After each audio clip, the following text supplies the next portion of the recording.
Chers amis, chers collègues, bienvenue. Merci beaucoup d'être venus en fin de journée pour écouter notre collègue Dominique Harel, que nous sommes ravis d'accueillir à l'ULB. Dominique dirige la chaire d'études ukrainiennes à l'Université d'Ottawa.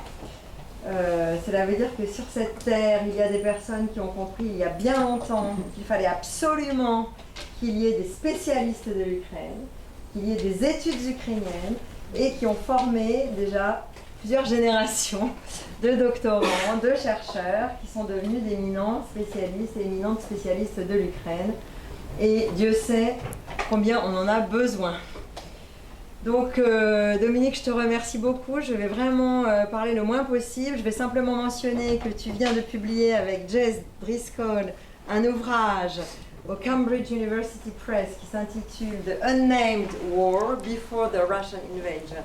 Ouais. Et je te donne immédiatement la parole pour une conférence de 45 minutes qui sera suivie d'un moment d'échange, bien évidemment, avec la salle. Donc n'hésitez pas, après l'intervention de Dominique, à poser toutes les questions qui vous traversent l'esprit. Et si certains étudiants du cours EU's Eastern Neighborhood prefer to ask their questions in English, don't hesitate to ask your questions in English, in Ukrainian, in Russian, whatever. Ça va. Ok, vitajemo. Ça va, je comprends les 4 langues, ça va. Voilà, c'est pour ça que Merci beaucoup. Merci. En fait, j'enseigne dans une université bilingue. À l'Université d'Ottawa, bilingue français-anglais. Donc, j'enseigne beaucoup en anglais. L'anglais n'est pas un problème. D'ailleurs, j'ai écrit un livre en anglais, donc ça va aller. Comme Aude vient de le dire, donc j'ai publié l'an dernier avec mon collègue Jesse Driscoll de l'Université de Californie, San Diego. Le micro est bien actif. Le micro n'est pas actif. Bon, alors... Pour la captation. Ah oui, d'accord. Donc, je dois parler plus fort, c'est ça? Bon, je vais parler plus fort, comme en classe. Donc, j'ai publié l'an dernier le livre Ukraine's Unnamed War, la guerre sans nom, mais avant l'invasion de 2022. En fait, le livre est un fruit d'un travail de plusieurs années. En fait, 6 ans. On a commencé en 2015, au moment où la guerre du Donbass, à haute intensité, s'était un peu amenuisée, mais elle a, comme on le sait, continué jusqu'à l'invasion de 2022. Notre livre était en production, typesetting, comme on dit en anglais, en février 2022, quand tout s'est déclenché. Alors, on a dû arrêter, pas tout à fait les presses, mais plutôt la composition du livre. Pas pour réécrire le livre, mais pour repenser l'armature du premier chapitre. Pourquoi? Parce que soudainement, notre histoire, qui est l'histoire de la guerre du Donbass jusqu'en février 2022, avait une fin. Alors qu'on a écrit le livre alors que la guerre se poursuivait, on essayait d'anticiper des avenues possible de fin de guerre. On n'a jamais anticipé, évidemment, ce qui est arrivé. Personne ne l'a fait, pratiquement. Donc, on a dû retravailler le premier chapitre. Et le tout dernier chapitre, qui n'est pas dans le livre, qui est un chapitre 9, c'était sur, justement, des considérations pour la résolution du conflit. Alors, on a tout envoyé ça, évidemment, à la trappe, parce que... les accords de Minsk, bon, c'était terminé, forcément, puis là, on était en guerre.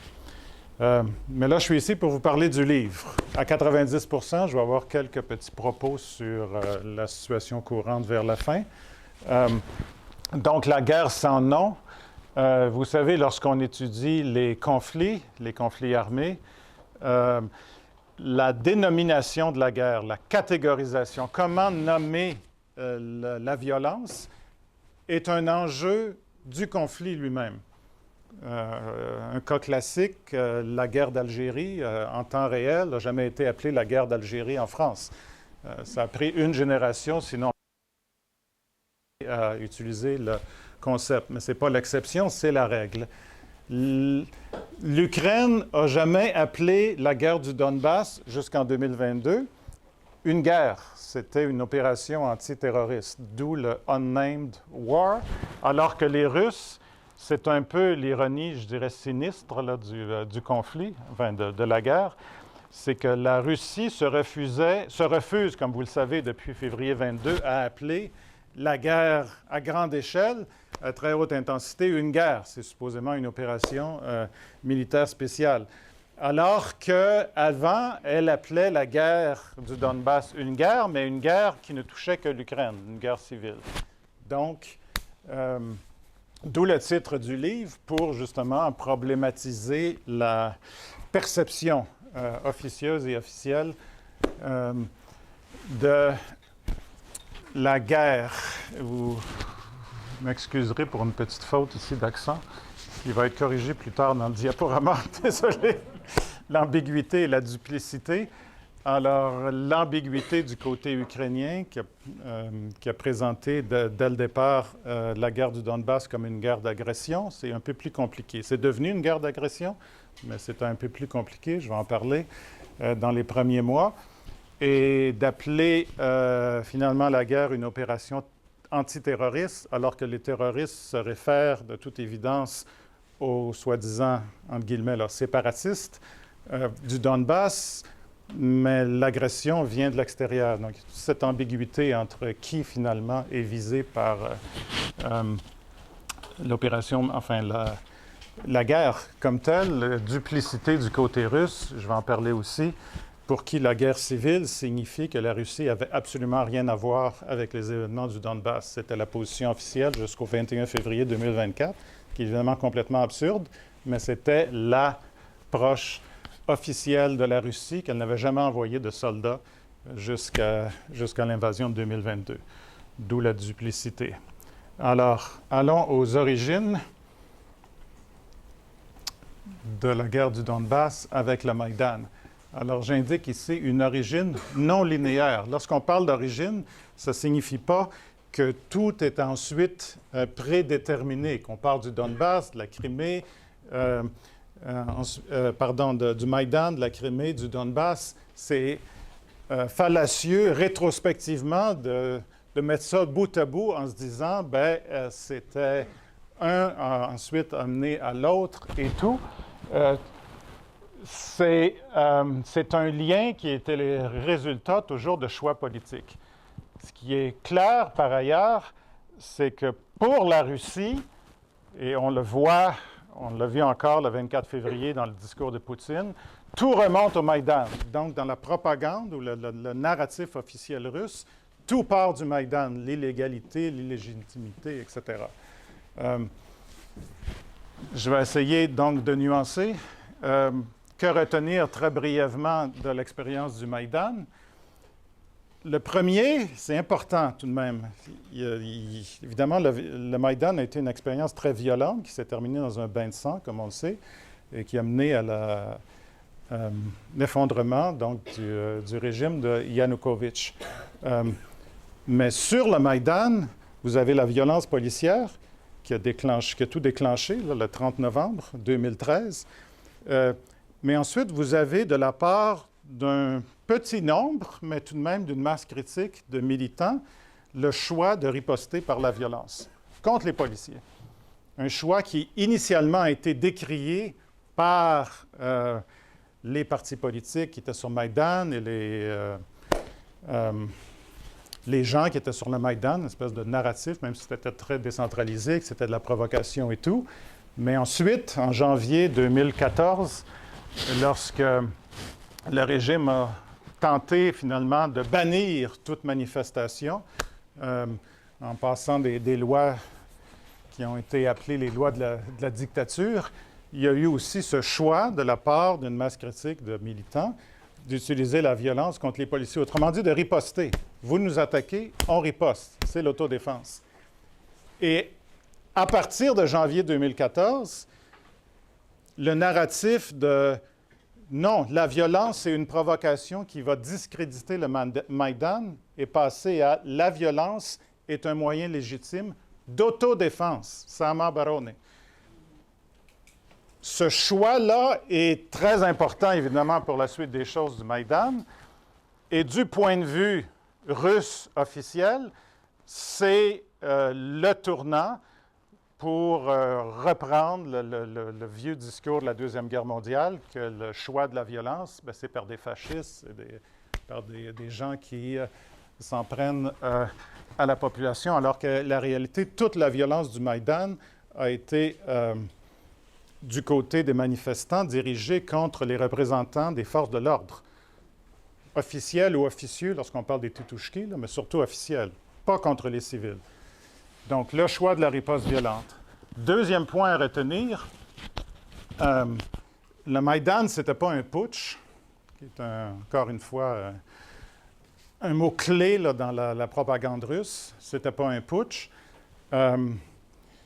C'était pas un coup d'État, mais c'était un changement. Quand je parle de régime, parce que c'est au-delà du changement de gouvernement, c'est un changement dans la façon de faire les choses pour respecter les valeurs de la démocratie, mais un changement qui s'est fait à l'extérieur du processus électoral. Donc, un changement irrégulier. Irrégulier ne veut pas dire illégitime, mais c'est tout de même irrégulier. Ça a eu des conséquences très nettes sur les perceptions, particulièrement dans les régions de l'Est et du Sud, sur les événements du Maïdan. Le troisième point à retenir, c'est que le régime russe a immédiatement présenté toute cette violence-là comme annonciatrice d'un danger très grave auquel faisaient face les civils russophones de Crimée, du Donbass et d'à peu près partout en Ukraine de l'Est. Ça a toujours été le narratif. D'ailleurs, la non-guerre, la guerre sans nom du point de vue russe, là, depuis 2022, c'est l'opération militaire spéciale pour la protection du Donbass. Protéger, soi-disant qu'il y avait un génocide qui était en cours, qui était une absurdité complète. Mais dès 2014, le même discours s'entend. Les russophones de Crimée sont en situation d'extrême urgence, de génocide, etc. Donc, il faut intervenir. Le leurre de la menace contre les civils, parce que, comme je l'ai dit, la violence sur le Maïdan était contre les représentants répressifs de l'État, contre la police, pas contre les civils. Donc, c'est le point d'origine. Et là, ensuite, on va à la Crimée. Je vais expliquer pourquoi je mets Zelensky, parce qu'évidemment, Zelensky n'avait rien à voir comme tel en 2014. C'est à rebours qui a quelque chose à voir avec ce qui est arrivé en 2014. 3 points à retenir sur la Crimée, c'est qu'il n'y a eu aucune résistance. Aucune résistance. Je pense qu'il y a eu un mort dans tous les événements de la Crimée. Donc, la Crimée, ça n'a pas été une guerre.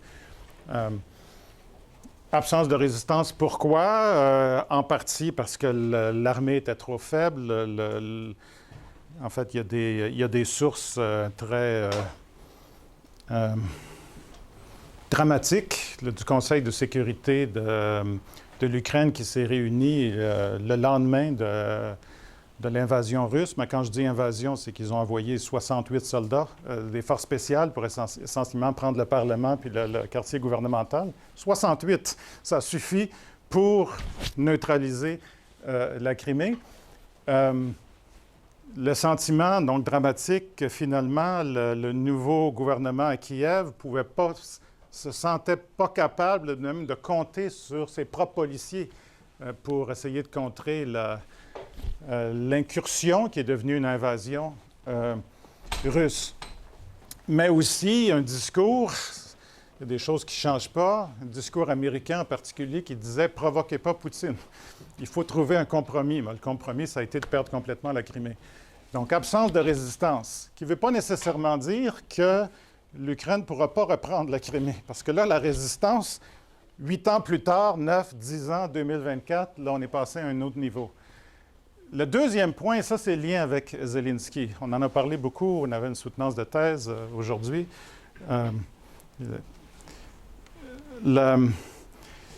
Maïdan, c'est central dans tout ce qui est arrivé depuis, mais la Crimée aussi, l'annexion de la Crimée.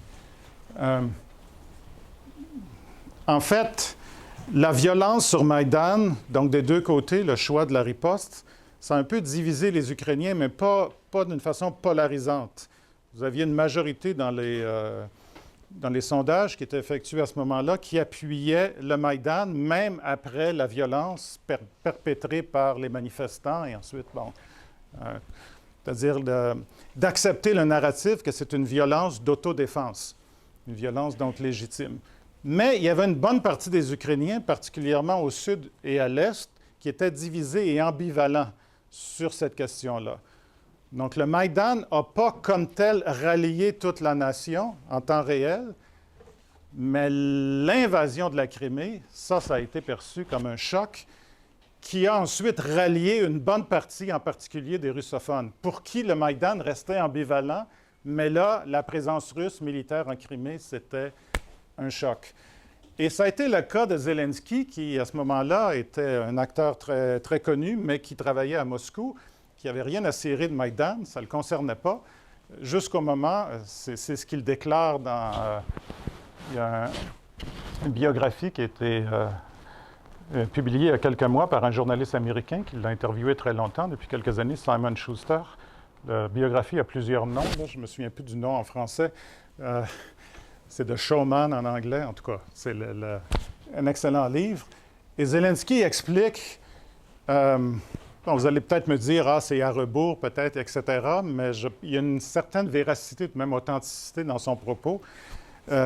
C'est que pour lui, non seulement ça a été un choc, c'est pas seulement le choc de voir l'invasion, mais c'est le choc de voir ses amis et ses connaissances très étendues dans son milieu professionnel à Moscou, complètement changé d'attitude du jour au lendemain, en ayant cette espèce d'arrogance, comme vous l'avez bien mérité.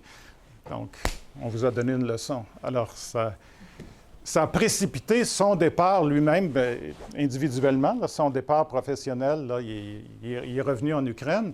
Bon, ça a pris quelques années avant qu'il décide de se lancer en politique.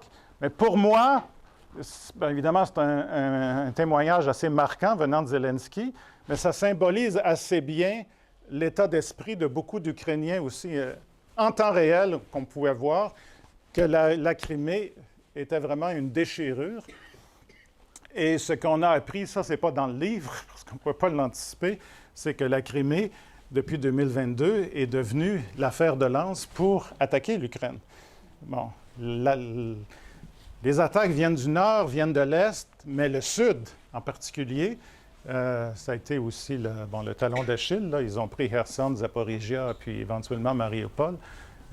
Mais c'est que la Crimée, qui a toujours été représentée, c'est il faut se défendre contre l'OTAN et tout, mais en réalité, c'est pour faciliter l'attaque contre l'Ukraine, d'où son importance stratégique. Alors, après, en temps réel, c'est en parallèle, c'est une question de jour, là, où là, ce que j'ai mis ça entre guillemets, parce que c'est selon le narratif russe, il y a eu des manifestations dans plusieurs villes, à peu près toutes les grandes villes de l'Est, Donetsk, Luhansk, Kharkiv, Dnipro, jusqu'à Odessa, Kherson, ce qu'ils ont appelé le printemps russe, avec les drapeaux russes et puis le fameux symbole ici de Saint-Georges.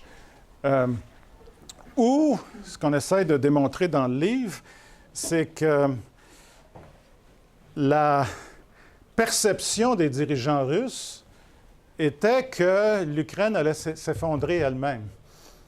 Que déjà, il y avait eu zéro résistance en Crimée, et puis que le même scénario, mais sans incursion russe, allait se reproduire un peu partout, allait se couper le pays en deux. Ce qui ne s'est pas produit, mais deux, va aussi à l'encontre d'une théorie qui déjà émergeait en 2014 et qui est devenue assez dominante, que la Russie avait un plan concocté de manipulation, alors qu'en réalité, c'était l'improvisation complète.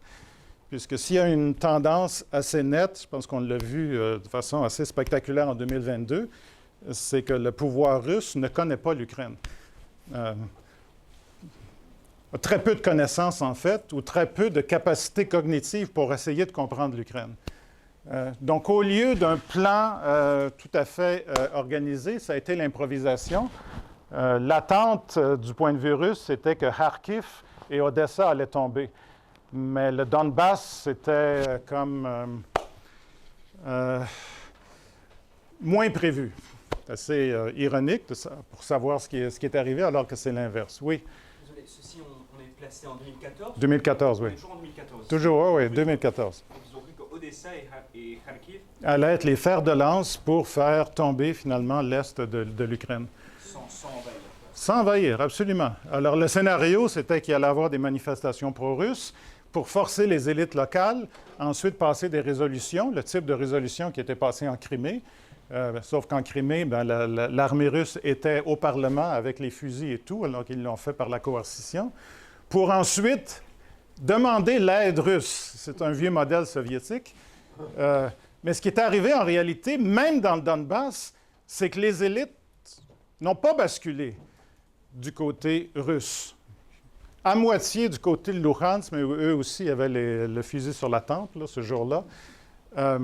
Donc, quand le Donbass a fini par basculer, c'est venu de la rue et non pas des élites. Quand je parle des élites, c'est des gens qui avaient été élus, le Parti des régions, là, qui contrôlait le pouvoir local et le pouvoir régional. Donc, improvisation russe, mais ça aussi en conséquence directe des événements de Maïdan, du changement irrégulier du régime, et puis aussi finalement, une perception que la police avait été abandonnée par l'État, la police anti-émeute et tout, sur Maïdan, fait en sorte que pendant plusieurs mois, il y a eu un flottement où le pouvoir central, le nouveau pouvoir central à Kiev, ne pouvait plus compter sur la loyauté de ses services policiers. Un peu partout à l'Est. Pas seulement dans le Donbass. Donc, on se retrouve avec un flou où la rue devient finalement le facteur presque déterminant de l'évolution politique en 2014. Alors, quand je parle de la rue, c'est les manifestations qui parfois deviennent violentes, pas toujours. Et là, vous avez des manifestants pro-Ukraine ou pro-Maïdan, et des manifestants pro-russes. Ce qui est assez remarquable, c'est que la rue pro-ukrainienne l'a emporté partout à l'Est. Odessa, c'est le cas le plus tragique, là, parce que ça s'est terminé avec un incendie. Mais il reste que et contrairement très certainement à la perception russe, que finalement, puisque ce sont tous des russophones, donc par définition, ce sont tous des Russes, ils vont tous se rallier, les russophones, parce que la plupart des manifestants étaient russophones à l'Est, pro-Ukraine, l'ont emporté, alors que les élites aussi n'ont pas basculé. Donc, vous aviez les élites qui n'ont pas fait le chemin de la défection et la rue qui s'est révélée pro-Ukraine, sauf dans le Donbass, où là, il y a eu des affrontements violents et éventuellement, les manifestants pro-ukrainiens ont été comme par la violence, ont été défaits dans les rues du Donbass. Donc, plusieurs de ces manifestants pro-Ukraine ont ensuite joint des bataillons de volontaires pour littéralement défendre le Donbass par les armes. Donc, le modèle du Donbass est très différent de la Crimée. Quand je dis qu'il n'y a eu aucune résistance en Crimée, il y a eu une très forte résistance partout, incluant au Donbass, sauf que tout a basculé du côté pro-russe. Quand je dis le Donbass, c'est le cœur industriel du Donbass. Ce n'est pas l'ensemble, évidemment, du Donbass. Alors, parlons-en du Donbass. J'emploie le terme ici insurrection. En anglais, on dit insurgency, donc une rébellion armée. Bon, dans le livre, on a fait le choix, pour des raisons méthodologiques, pour s'arrimer à une littérature comparative, d'utiliser le concept de guerre civile, qui n'est pas très populaire. Alors, j'ai mis la réprobation ici parce que ça provoque un remous émotionnel très fort lorsqu'on introduit le concept pour en discuter dans le contexte de la guerre du Donbass de 2014. Ce qu'on essaie d'expliquer dans le livre, pour ceux qui vont au moins lire le livre, on n'a tout de même pas mis Civil War dans le titre, c'est toujours ça. Peut-être qu'avec du recul, on aurait dû s'en tenir à insurrection ou insurgency, qui veut dire la même chose essentiellement, mais qui n'a pas la même portée émotionnelle. Pourquoi ça a une telle portée émotionnelle? Parce qu'évidemment, la propagande russe s'en est emparée pour y donner un tout autre sens. Alors, c'est très difficile de distinguer, de discuter un peu sereinement. En fait, c'est impossible d'en discuter sereinement, mais avec une certaine distance du concept sans le relier à son instrumentalisation, à son usage par la propagande russe. Puis encore une fois, c'est l'usage qui est que c'est une guerre entre Ukrainiens et on n'a rien à voir là-dedans. L'armée russe a envahi une partie du Donbass. Là. Il y a eu des batailles importantes à la fin de l'été 2014 et encore en 2015. Et ensuite, les forces armées, donc les bataillons là, du DNR et du LNR, là, des républiques non reconnues du Donbass, ont ensuite, selon les renseignements occidentaux, ont été essentiellement intégrés dans la structure de commandement de l'armée russe. Mais ça, c'est fin 2014, 2015 et ensuite. Mais pendant tout le long, la propagande russe nous a dit « guerre civile, on n'a rien à voir là-dedans ». Donc, c'est très difficile d'utiliser le concept, mais on en a fait tout de même, comment dirais-je, on a essayé de relever le défi. Donc, je vais vous donner certains éléments importants pour essayer de comprendre pourquoi on juge que ce concept-là a une certaine utilité pour essayer, encore une fois, de situer la guerre du Donbass dans une espèce de famille de guerres contemporaines ou historiques. Ça, j'en ai déjà parlé, l'ambiguïté ukrainienne. Je me suis au moins forcé pour ne pas commettre la même faute deux fois. Alors, certains d'entre vous vont peut-être reconnaître ce personnage qui est actuellement croupi en prison parce qu'il a osé trop critiquer la conduite de la guerre depuis 2022. Igor Girkin, alias Strelkov, qui est apparu dans une ville maintenant assez connue parce que c'est une des deux grandes villes dans le Donbass qui résiste là, toujours, là, Sloviansk, il y a Kramatorsk et Sloviansk. En fait, il y a une autre certaine ironie, c'est que la guerre du Donbass a commencé à Sloviansk et Kramatorsk et la Russie cherche maintenant à terminer ce chapitre en reprenant Sloviansk et Kramatorsk, qui sont devenus les forteresses ukrainiennes pour protéger le Donbass. C'est tout de même 40% en superficie encore de l'oblast de Donetsk qui est sous contrôle ukrainien. Mais là, on parle de maintenant. Alors, parlons de 2014. Girkin se pointe avec son commando. Ils sont à peu près 60 ou 58, là, je ne me souviens plus du chiffre. C'est encore saisissant. Il y en avait 68, mais ça, c'était véritablement des forces spéciales russes à Simferopol pour prendre le Parlement et le quartier gouvernemental. Et puis Girkin, mais ils sont à peu près une soixantaine. Ils donnent l'impression d'être des forces spéciales russes. En réalité, ils ne sont pas des forces spéciales russes.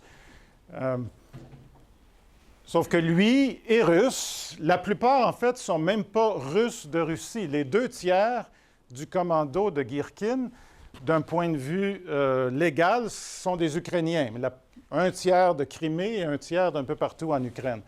Quand je dis des Ukrainiens au sens territorial, ils ne se pensent pas comme Ukrainiens au sens politique, là, de toute évidence. Et puis, c'est ça, ils prennent le contrôle de Sloviansk avec des militants locaux. Alors, ça, c'est la figure un peu du soulèvement pro-russe du Donbass. Très rapidement, je vais essayer de creuser, donc en quelques minutes, la question justement de qui exactement se soulevait.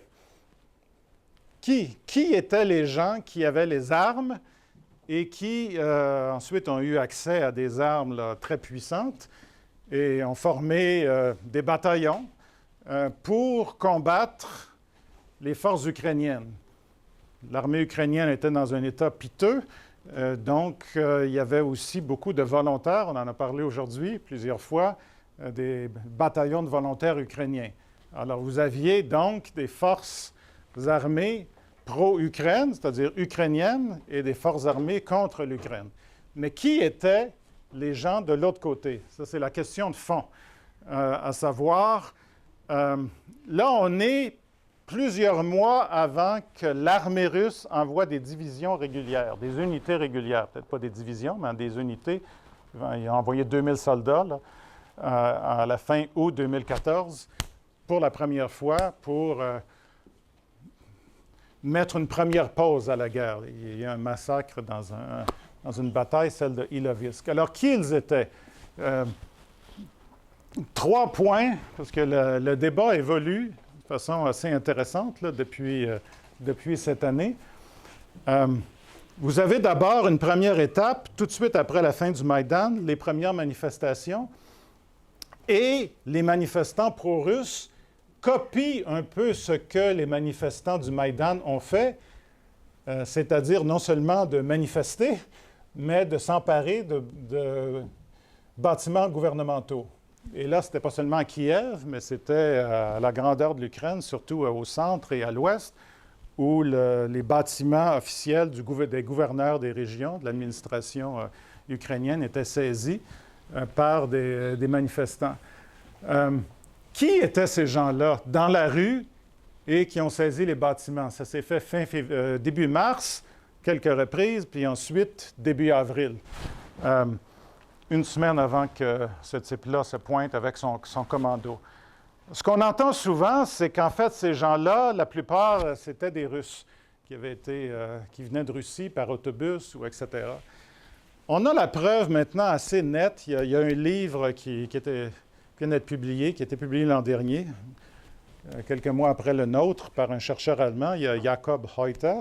Lui, il a de façon systématique regardé toutes les sources numériques, vidéo, disponibles pour essayer d'identifier qui étaient justement ces gens-là. Et c'est assez clair que, dans la rue, et particulièrement dans les saisies de bâtiments, en mars et même en avril, c'était des locaux. C'était des gens du Donbass. Ou à Kharkiv, c'était des gens de Kharkiv. Ils ont pris aussi d'assaut le bâtiment de l'appareil gouvernemental, mais ils ont été délogés, contrairement à ce qui est arrivé à Donbass. Et puis à Odessa, les gens qui ont péri tragiquement dans l'incendie, c'était tous des locaux. C'était la réalité. Donc la première étape, c'est vous avez une situation que la Russie cherchait évidemment à amplifié par la propagande, parce que déclarait le ministre des Affaires étrangères, ce qu'on entendait à la télé et tout. Mais c'était essentiellement quelque chose qui partait d'en bas. Il y avait comme un flou. Et là, ensuite, on passe des manifestations à l'insurrection. Alors, dans le cas du Donbass, les prises de bâtiments en avril, c'est des gens qui sont soudainement armés. Ils viennent d'où, les armes? En fait, ils sont allés chercher les armes au bâtiment de la police de sécurité, le SBU. Il y avait une manifestation. Il y avait eu à l'ouest de l'Ukraine précédemment, là, en février, lors de la semaine ultime, là, très tragique. À quelques reprises, des manifestants ont pris le contrôle de postes de police ou soit du SBU ou de la police locale. Encore une fois, c'est par imitation un peu de ce qui est arrivé à l'Ouest, mais à d'autres fins, évidemment. que, bon, les armes ont circulé. Et là, c'est très difficile de déloger des gens qui sont armés jusqu'aux dents. En fait, le pouvoir central a envoyé des délégations et aussi des policiers venant de l'extérieur, et puis ils n'ont jamais réussi parce que les policiers ne voulaient pas charger des bâtiments avec des manifestants qui étaient armés. Bon. Donc, c'était des Russes, des Ukrainiens, des locaux. Mais là, ensuite, vous avez une insurrection qui s'organise. Donc, symboliquement, on entend beaucoup parler de Girkin, mais sans vous donner de nom, parce que là, ça devient, on est trop dans le détail, le pouvoir au niveau sécuritaire s'effondre un peu partout dans le Donbass, et là, vous avez des chefs de guerre qui apparaissent. Donc, Girkin, il y a son assistant un peu là, à Sloviansk, contrôle Sloviansk et quelques autres villes. Il y a un autre livre qui vient d'être publié qui ne l'est même pas encore, qui va être publié cet automne par Serhiy Koudelya, qui, lui, a fait une analyse très micro, pas en temps réel, mais il est allé en 2017-18 dans les régions qui avaient été reprises par l'Ukraine. Et ce qu'il explique, c'est que vous avez aussi une géographie du Donbass. C'est non seulement ultra industrialisé, le Donbass, mais vous avez comme des regroupements de villes. Plutôt que penser le Donbass en termes d'une ville ici, une ville là, une autre ville, il faut le penser en termes de 3 ou 4 villes d'au moins 50 000 habitants qui sont toutes reliées par des chemins de fer ou par un accès rapide à 30 ou 40 km. Donc, si une ville tombe, c'est relativement facile, entre guillemets, d'en faire tomber une deuxième et une troisième. Donc, dans l'espèce de technologie d'une insurrection, il y avait cet avantage géographique dont, justement, Girkin a bénéficié. Quand il est arrivé, bien, il a pris Sloviansk, et puis quelques jours plus tard, il y a 2-3 villes autour de Sloviansk qui sont toutes tombées. C'est d'ailleurs toutes les villes qui résistent là, maintenant à la poussée de l'armée russe, cette fois-ci. Donc, vous avez des chefs de guerre un peu partout. Le pouvoir se fracture. Donc, là, vous avez Reuter qui nous dit, vous savez, ces chefs de guerre-là, quelques-uns en particulier, étaient en contact avec des agents du militaire, des officiers du renseignement militaire russe. Donc ça, il y a des preuves maintenant au téléphone et tout, qui recevaient des instructions. Pour Reuter, c'est suffisant pour conclure qu'on ne peut pas parler de guerre civile entre Ukrainiens au sens territorial du terme qui ont pris les armes et le pouvoir central, mais que tout devient finalement contrôlé par Moscou. Encore une fois, ce qu'on présente dans le livre, et puis cet argument-là ne me semble pas entièrement convaincant, parce que c'est une chose d'avoir des instructions à distance, mais tout de même, ça prend des milliers et des milliers et des milliers d'insurgés, pour faire le travail. Ça enlève jusqu'à un certain point l'agentivité des acteurs sur le terrain, parce qu'il y a des instructions, semble-t-il, qui viennent de loin. Koudelya va un peu dans le même sens, mais de façon plus convaincante. Lui, il ne parle pas d'instructions reçues depuis la Russie, mais ce qu'il nous dit, c'est qu'en fait, quand vous regardez les chefs de guerre, la plupart sont ce qu'il appelle des agents russes, qui ont tous transité par la Russie et qui ont eu une longue carrière, particulièrement dans la police de sécurité, le FSB ou le renseignement militaire. Donc, eux, sur le terrain, ont coordonné, avaient ce savoir-faire pour coordonner une espèce d'insurrection totalement chaotique au début, parce que l'insurrection, elle ne vient pas des gens du pouvoir établi, elle vient des gens qui sortent de nulle part, dans la rue comme ça. Le pouvoir établi, éventuellement, s'effondre dans le Donbass. Donc, les agents russes parviennent à structurer l'insurrection. Et ce que Koudelya nous dit, c'est qu'à ce moment-là, on ne peut pas parler d'insurrection, donc de guerre civile, qui, avec le temps, s'internationalise lorsque la Russie envoie ses troupes, mais que finalement la Russie structure, avant même que l'insurrection devienne une véritable insurrection, joue un rôle déterminant. Donc c'est un argument qui est tout de même plus poussé. Ce que je pourrais dire comme élément de réponse a rapport à la complexité de l'identité ukrainienne, et particulièrement l'identité ukrainienne à l'Est et dans le Donbass. Alors, lorsqu'on dit, je ne vous nommerai pas les noms parce que c'est pas nécessaire là, Girkin, c'est un Russe, lui. Okay, il n'y a rien à voir avec le Donbass, ça on s'entend. Sauf que Koudelia nous dit dans son livre, en fait, celui qui est vraiment le coordonnateur, là, le numéro 2, ben lui aussi, il arrive de Russie, puis bon, il y a toute l'expérience là, du renseignement ou de l'armée, je ne me souviens plus du FSB. Mais là, on apprend qu'en fait, il est né à Donetsk. Donc, il est né à Donetsk, puis ensuite, il a fait carrière en Russie, puis là, il revient pour l'insurrection, mais là, il connaît tout le monde. C'est qui? C'est un agent de l'extérieur ou c'est un gars du Donbass? Évidemment qu'il est pro-russe. Je ne sais pas qu'est-ce qu'il y avait sur son passeport. Il était peut-être russe, il était peut-être ukrainien. Il y a un nom ukrainien, mais là, c'est tellement mêlé.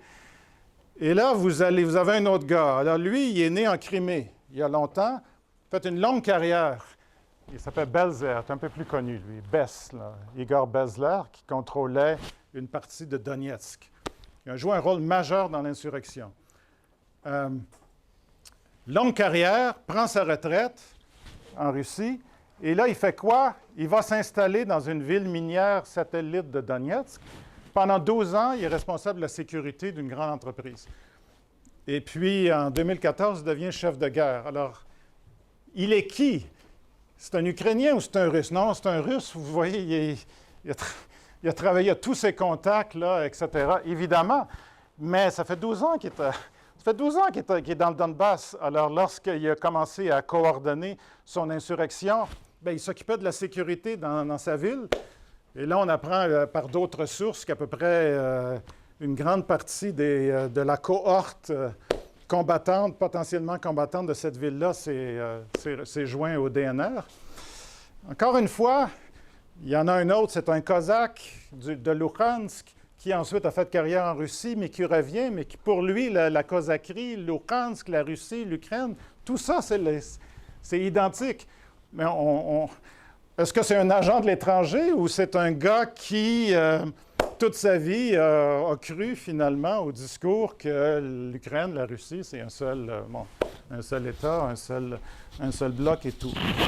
Donc, en dépit de ces avancées historiographiques là, ou dans la recherche, il reste pour nous, c'est controversé, que jusqu'à l'invasion, l'envoi donc d'unités russes dans le Donbass, on a largement affaire à une guerre entre Ukrainiens, qui évidemment les Ukrainiens au sens territorial, là j'entends, du Donbass qui ont pris les armes, évidemment qui reçoivent éventuellement des armes et des armes de plus en plus puissantes par la Russie jusqu'à la fin de l'été. Mais il reste que sans l'invasion russe de la fin de l'été, il était possible que cette insurrection-là ait été entièrement défaite par l'armée ukrainienne. Le vent avait vraiment tourné en août-14, d'où la décision de la part de la Russie d'intervenir. Donc, c'est l'état du débat. Alors,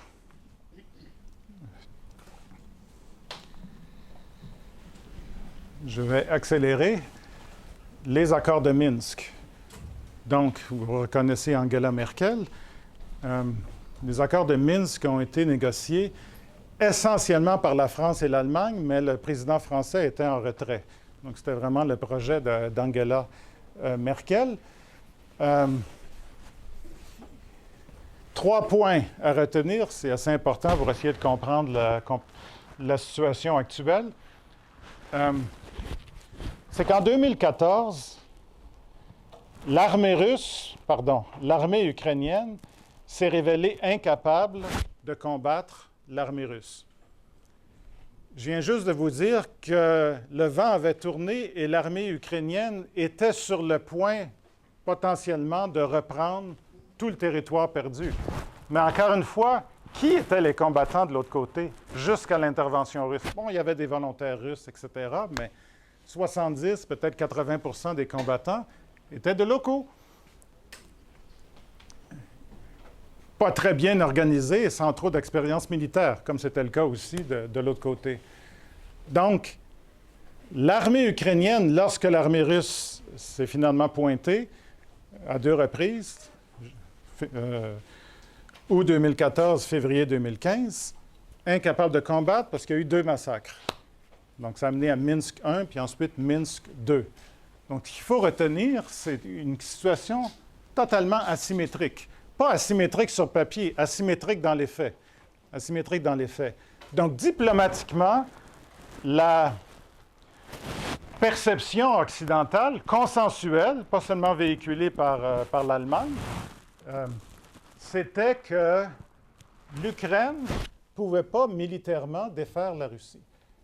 1, et 2, il n'était évidemment pas question que l'OTAN aille défendre l'Ukraine. C'est toujours la position de ne pas envoyer de soldats en Ukraine. Donc, il fallait nécessairement trouver une solution diplomatique de compromis. Ça, c'était le point numéro 1, en 2014 et 2015. Le point numéro 2, c'était que donc, et ça c'est important, même si le terme « guerre civile » n'est jamais utilisé par les dirigeants occidentaux, et ce n'est pas dans les accords de Minsk, mais le principe est un peu le même.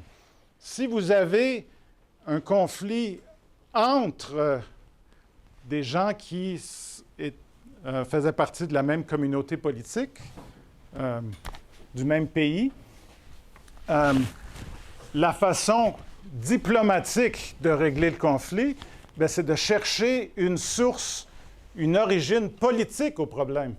Donc, s'il y avait un problème dans le Donbass, le problème, ce n'est pas l'intervention russe. Si on s'entend qu'on ne peut pas aller du côté intervention russe, parce qu'intervention russe, ça veut dire qu'il faut chercher à refouler donc la Russie par la voie des armes. Ni l'Ukraine ne peut le faire et l'Occident ne veut pas le faire. Donc, acceptation du principe que le conflit va se régler en accordant une autonomie au Donbass. Quand je dis le Donbass, au territoire non contrôlé par l'État ukrainien, donc une partie du Donbass. Acceptation du principe d'autonomie. Et là, on arrive au vice de fond, qui s'est avéré fatal.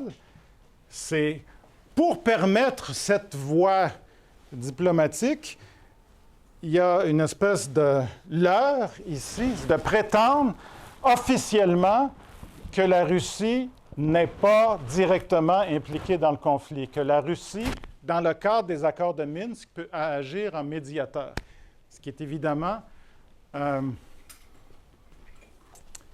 ce que la situation sur le terrain contredisait. Ça a été le vice donc, de fond des accords de Minsk, d'essayer de convaincre les Ukrainiens. Au début, c'était littéralement le fusil sur la tête. Ils ont signé qu'ils devaient changer la Constitution, accorder l'autonomie, en se disant que la Russie va quitter le territoire. Mais ça ne pouvait pas être dit dans les accords. Les forces étrangères vont se retirer. Mais c'est quoi ça, les forces étrangères? La Russie ne cessait de répéter qu'elle n'était pas dans le Donbass. C'est ce qui a éventuellement miné les accords de Minsk. Pas nécessairement mené inexorablement à l'invasion à grande échelle. C'est que les Ukrainiens se sont très rapidement convaincus que la Russie ne va jamais quitter le Donbass. Mais les efforts diplomatiques, c'était de prétendre qu'elle allait le faire. Et là, je suis en train de perdre mon micro. Hop.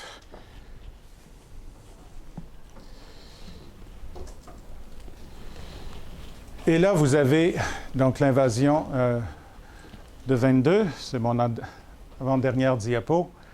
Je ne peux pas me mettre dans la tête de Poutine, mais ce qui est très, très clair factuellement, ce qui nous a tous sidérés, mais à la lecture un peu de l'analyse qu'on a cherché à faire là, de la guerre du Donbass, c'est, j'utilise ici le terme invraisemblable, c'est que Poutine avait, de toute évidence, encore en tête la non-résistance ukrainienne en Crimée, en oubliant que l'armée ukrainienne avait combattu dans le Donbass là, depuis 8 ans, s'était recréée, s'était reformée, comme si tout ça n'était pas arrivé. Que le modèle, on a entendu beaucoup, ça a été bien médiatisé parce que les sources sont assez probantes, que la Russie pensait conquérir en 3 jours, etc., ne s'attendait pas à une résistance comme... C'est ça là, ce qu'on appelle le cognitive closure. C'est que de ne pas être finalement en contact avec la réalité sur le terrain. Évidemment qu'il y a eu une résistance. Point numéro 2, là je parle du narratif obsessionnel russe sur le Maïdan. Tout ce qui a été dit en 2014 revient en 2022, incluant le soi-disant génocide dans le Donbass, alors qu'il y avait à peu près une douzaine de civils qui mouraient à chaque année depuis 2016. Puis la guerre du Donbass, c'était devenu une guerre statique, essentiellement entre militaires. Il y avait des pertes militaires, mais très peu de civils, parce que tout se passait sur le front ou très, très proche du front. Il y a un livre aussi, il y a plusieurs bons livres qui viennent de sortir, de Maria Popova, Oksana Chevel, sur aussi l'avant-scène de l'invasion à grande échelle. Et ils mettent davantage l'accent que nous sur ce qui est arrivé en 2004, c'est-à-dire la Révolution orange, mais d'un point de vue russe. L'argument, c'est que le virage russe, après 2004, c'est de tomber dans la conspiration. C'est-à-dire d'expliquer finalement la résistance ukrainienne par un complot occidental. 2014, bien là, on est passé à un autre niveau. Non seulement c'est un complot occidental, mais vous avez des éléments violents, donc des soi-disant fascistes là, sur le terrain. Et là, en 2022, là, on est à la puissance 100, mais c'est toujours le même narratif. Aucune légitimité, c'est des fascistes, etc. Et ils sont à la solde des agents étrangers. Ça a commencé en 2004, mais le Maïdan, point tournant. Le concept de guerre civile depuis 2022 ne s'applique plus, parce qu'évidemment, on a une guerre maintenant État contre État sur tout le territoire de l'Ukraine. On parle beaucoup de collaboration. Donc, collaboration indique, dans ce cas-ci, dans le cas ukrainien,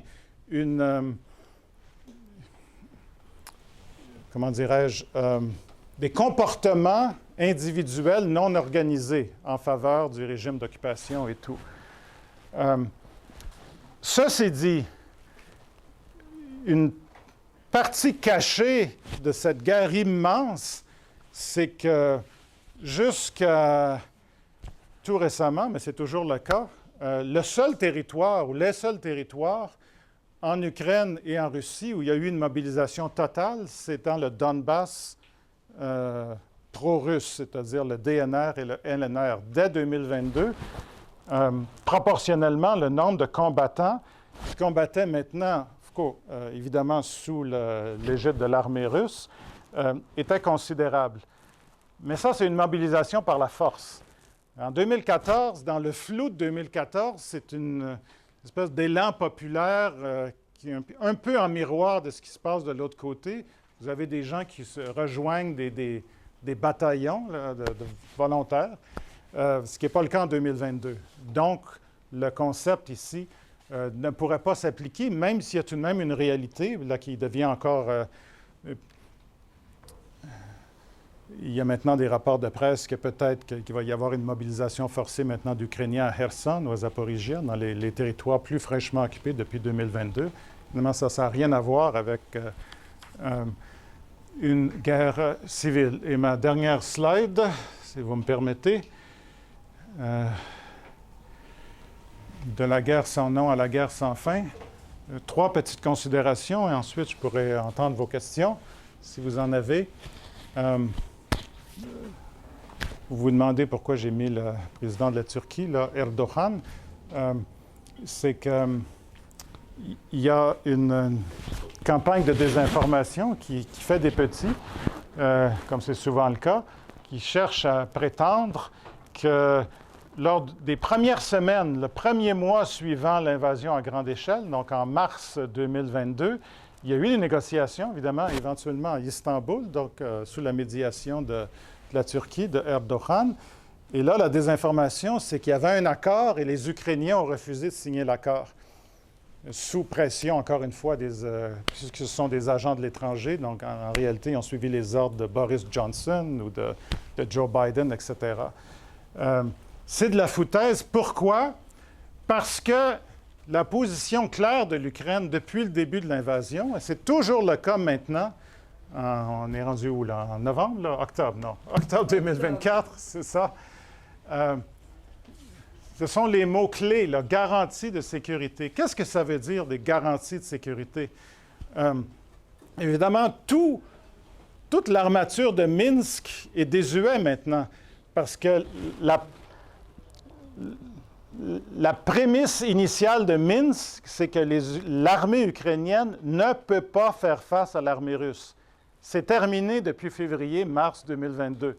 Les Ukrainiens ont fait la démonstration qu'ils peuvent faire face directement à l'armée russe. Et ça a suivi ensuite un changement de l'aide occidentale, maintenant pour envoyer les armes et tout. Mais, garantie de sécurité, ce que ça veut dire, c'est que la seule façon de mettre fin à la guerre de 22, mais ultimement la guerre de 14, donc de 14 à 22 jusqu'à 24, c'est de faire en sorte que le coût d'une agression russe, donc d'une attaque russe sur le territoire ukrainien, devienne tellement élevé que ça force les dirigeants russes à changer leurs calculs. C'est ce qu'on appelle la dissuasion. Ça n'a rien à voir comme tel avec la négociation. Ce n'est pas une négociation, c'est une situation de fait qui va faire peut-être réduire l'intensité de la guerre de façon significative et peut-être éventuellement jusqu'à zéro, mais au moins réduire l'intensité de la guerre. C'est la position ukrainienne. C'était la position ukrainienne dès mars 2022.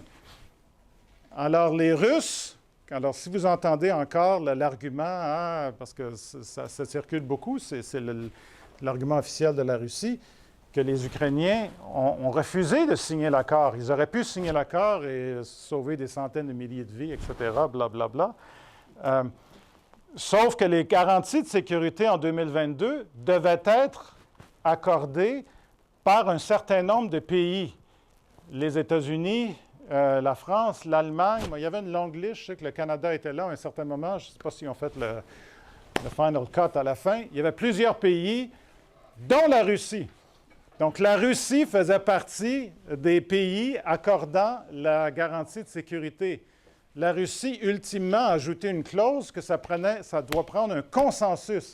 Si jamais il y a une situation problématique du type, les Ukrainiens disent « Hey, on est en train de se faire attaquer par la Russie », la Russie aurait pu donc apporter son veto aux garanties de sécurité. Évidemment, qui est complètement absurde, mais c'était en lien avec, évidemment, ce qui est arrivé même avant 2014. La crainte de l'escalade, je vais en parler dans la période de questions parce qu'on manque de temps. C'est très d'actualité. J'ai des petites choses à dire si ça vous intéresse. Simplement, le lien entre ce qu'on a cherché à documenter dans le livre, ce qui est arrivé en Crimée et le Donbass, et le lien maintenant, jusqu'à quel point, justement, y a-t-il un lien où on est dans une situation complètement nouvelle? Le lien est le suivant.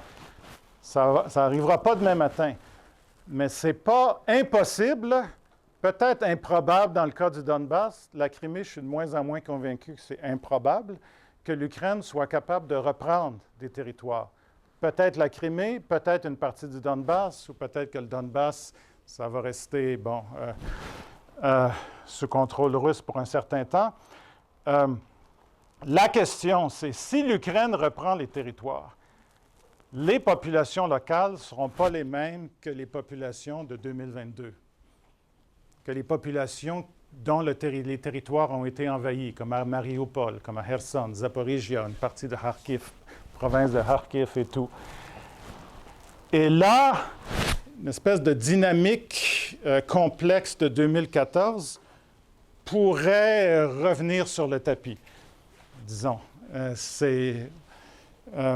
Autrement dit, pour parler crûment, la loyauté ou l'orientation un peu des populations locales, surtout après 10 ans sous régime russe, dans une Ukraine qui reprend des territoires, ça pourrait devenir un problème. Donc, il faudrait revenir à 2014 pour chercher à comprendre 2025 ou 2026. Ça reste très hypothétique parce qu'évidemment, l'Ukraine, actuellement, cherche à ne pas perdre davantage de territoire, mais qui sait, avec une guerre, hein, les choses peuvent changer assez rapidement. Merci beaucoup. Si vous avez des questions, je suis là.